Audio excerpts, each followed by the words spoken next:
یہ سوال پوچھ رہے ہیں کہ عورت روزہ رکھا ہوا ہے اور شرعی عذر شروع ہو جائے تو روزہ تو ٹوٹ گیا، تو کیا اب وہ کھا سکتی ہے یا وہ دن روزہ دار کی طرح گزارے گی؟ یہ مسئلہ یاد رکھیے، یہ رمضان شریف کے روزوں کے ساتھ یہ مسئلہ جو بیان کیا جاتا ہے، عام نفلی روزہ رکھا ہے اور عذر ہوا ہے تو بالکل روزہ تو ٹوٹ گیا ہے، اور اس روزے کو بعد میں قضا بھی کرنا ہے۔ اب وہ کھا بھی سکتی ہے، پی بھی سکتی ہے۔ رمضان شریف کے جو فرض روزے چل رہے ہوتے ہیں، اب اس دوران دن کے اندر اگر کسی عورت کو مخصوص ایام شروع ہو جائیں تو اس کا وہ روزہ ٹوٹ گیا، جو روزہ رکھا تھا وہ تو روزہ اس کا ٹوٹ گیا۔ اس کے لیے یہ ہے کہ یہ دن میں اب کھا سکتی ہے یا نہیں کھا سکتی، تو ایسی عورت کھانا پینا اپنا شروع کر سکتی ہے،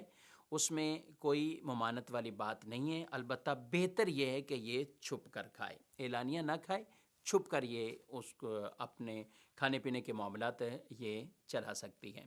یہاں ایک اور مسئلہ یاد رکھیے کہ اگر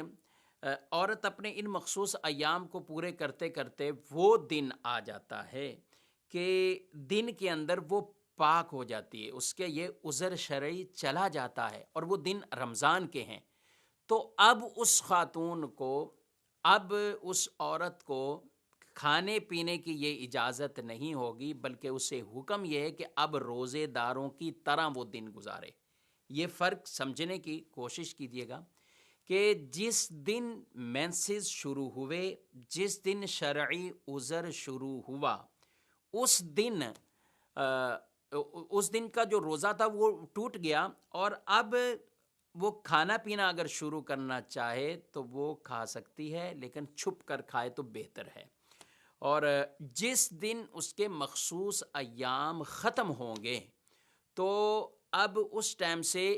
افطار تک جو بیچ کا، مثال کے طور پہ کوئی ظہر کے وقت کسی نے غسل کیا اور اب پاک ہو گئی ہیں، تو اب اس ظہر سے لے کر افطار تک اب اسے اس دوران یہ کھانے پینے کی اجازت نہیں ہوگی، اگرچہ وہ روزہ تو نہیں تھا اس کا، نہ روزے کا دن تھا، لیکن چونکہ یہ پاک ہو چکی ہیں اب، اور اب اسے روزے داروں کی طرح رہنا، یہ مشابہت اختیار کرنا یہ ضروری ہے۔ تو بہت سے